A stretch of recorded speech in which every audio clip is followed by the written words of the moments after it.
দেখি আমি চিংড়ি দিয়ে যেটা করা সেটা কেমন হয়েছে।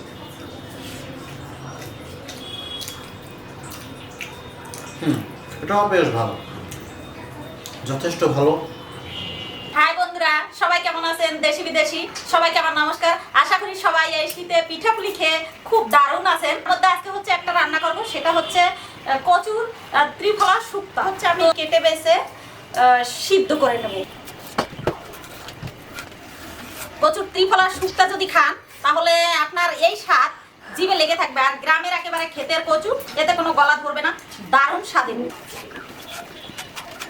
কাটা বাছা হয়ে গেছে বন্ধুরা, সুন্দর করে ধুয়ে সিদ্ধ করে নেব।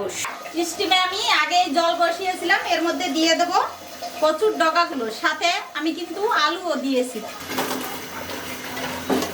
5 মিনিট ঢেকে সিদ্ধ করে নেব। 5 মিনিট হয়ে গেছে, কচুর ডগাগুলো সিদ্ধ হয়ে গেছে, নামিয়ে জল ঝরিয়ে নেব। সরিষার তেল, চিংড়ি মাছ আর ইলিশ মাছের মাথা ভেজে নেব। মাছ ভাজা হয়ে গেছে, তুলে নেব। একটু তেল, অবশ্যই শুকনো মরিচ দেবেন, কারণ শুক্তায় শুকনো মরিচ না দিলে স্বাদ হবে না। তেজপাতা, জিরে, কালো জিরে, কাঁচা মরিচ, কিছু চিংড়ি বেটে নিয়েছি, ভেজে নেব। শুকনো মরিচ বাটা 1 চামচ পরিমাণ, জিরা বাটা 1 চামচ পরিমাণ, হলুদ 1/2 চামচ, সিদ্ধ কচু ডগা, স্বাদ মতো লবণ। এসব মজার রান্না পেতে অবশ্যই আমার ভিডিওগুলো দেখবেন। এটা প্রায় হয়ে আসছে, আমি দিয়ে দেবো চিংড়ি মাছ ভাজা দিয়ে। অনেক স্বাদ হবে, দারুণ স্বাদের হয় এগুলা। ন্যাচারাল খাবার, গ্রামের কচু। তুলে নেব। ইলিশ মাছের মাথা দিয়ে শুক্তো রান্না করতে আমি দিয়ে দেবো কড়াইয়ে সরষের তেল, শুকনো মরিচ, তেজপাতা, কালো জিরে দেবো, কাঁচামরিচ ফালি, 1/2 চামচ জিরে বাটা, মরিচ বাটা, কচুর ডগা সিদ্ধ, স্বাদ মতো লবণ, হলুদ। মাছের মাথাটা আমি এখনই দিয়ে দেবো। সাধারণের মধ্যে আসলে অসাধারণ হয়ে আসছে বন্ধুরা। আমি নামানোর আগে দিয়ে দেব সরিষা বাটা। ইলিশ মাছেরটা অবশ্যই সরিষা বাটা দিয়ে রান্না করবেন, দারুণ স্বাদ হবে। এটা নামানোর আগে একটু কাঁচা তেলও দিতে হবে, যেহেতু সরিষা দিলাম। এখন হচ্ছে আমি নিরামিষ কচুর শুক্তো রান্না করব। কড়াই গরম হয়ে গেছে, দিয়ে দেব সরিষার তেল।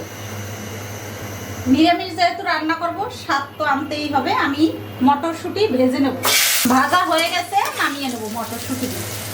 শুকনো মরিচ, তেজপাতা, জিরা, কালো জিরা, রাঁধুনি, কাঁচামরিচ ফালি, জিরে বাটা, ধনে বাটা 1/2 চামচ, মরিচ, কচুর সিদ্ধ ডগাগুলো দিয়ে দেব, স্বাদ মতো লবণ, হলুদ, একটু দারচিনি আর হচ্ছে এলাচ, সামান্য চিনি, 1/2 চামচ, ভেজে রাখা মটরশুঁটি। স্বাদ আনার জন্য দারুণ স্বাদ হবে আসলেই। দিয়ে দেবো বাদাম। বাদামটা আমি ভেজে গুঁড়ো করে নিয়েছি। নামানোর আগে দিয়ে দেবো ধনে পাতা কুচি। চিন্তা রান্নার কোনটা কেমন হয়েছে অবশ্যই অবশ্যই জানাবেন। আমি আসলে আপনাদের আশায় থাকবো যে আপনারা জানাবেন কোনটা কেমন হয়েছে, অবশ্যই কমেন্টসে জানাবেন। তাহলে আমার খুব ভালো লাগবে এবং পরবর্তীতে রান্না করার আগ্রহ আমার আরও বেড়ে যাবে। কাঁচা সরষের তেল দিয়ে নামিয়ে নেব। হাই ভিউয়ার্স, আপনারা কেমন আছেন? আপনাদের ভালো থাকাটাই আমাদের কাম্য। আপনারা ভালো থাকলেই আমরা ভালো থাকি। তো আজকের আমরা একটা রেসিপি নিয়ে আসছি। আশা করি রেসিপিটা এরকম করে খেলে আপনাদের খুবই ভালো লাগবে। শীতের দিনে একটু ভর্তা অথবা ভাজি এরকম খাবারটাই বেশি ভালো লাগে। তো আজকে একটা আনকমন রেসিপি নিয়ে আসছি, সেটা হলো কচুর ত্রিফলা। এখন সেটা কি? কচুর ত্রিফলাটা হলো কচু দিয়ে, মটরশুঁটি দিয়ে, এটা নিরামিষ। কচু দিয়ে, ইলিশ দিয়ে কচুর শুক্তা, কচু দিয়ে আপনার চিংড়ি মাছ দিয়ে কচুর শুক্তা, এর জন্য নাম দিয়েছি কচুর ত্রিফলা। এখন আমি এটা দেখবো যে কীরকম এর স্বাদটা হয়েছে। আপনারা আমাদের সাথে থাকবেন, আমাদের চ্যানেল সাবস্ক্রাইব করবেন। আপনাদের জন্যই এত সব কিছু করা। আপনারা যে যখন সময় পাবেন আমাদের বাসায় আসবেন, আপনাদের সবার নিমন্ত্রণ রইল। আর আমাদের চ্যানেলগুলি দেখবেন, সাবস্ক্রাইব, লাইক, শেয়ার, কমেন্ট করবেন।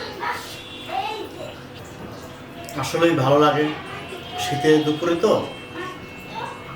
আর সেরকম দেশি কচু একদম দেশ থেকে নিয়ে আসছিলাম, দেশি চাল, মোটা চালের ভাত, কচুটাও ছিল দেশি, বাড়ি থেকে নিয়ে আসা।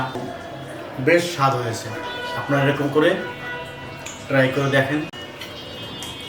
এবারে নিলাম আমি, প্রথমবার নিলাম নিরামিষটা, এবারে কচুর শুক্তার ইলিশ দিয়ে। এটা বেশ ভালো, নিরামিষটা একটু বেশি ভালো লাগে। আজকের মতো এ পর্যন্তই। পরবর্তী ভিডিও দেখার জন্য নিমন্ত্রণ রইল। বাই, ভালো থাকবেন সবাই।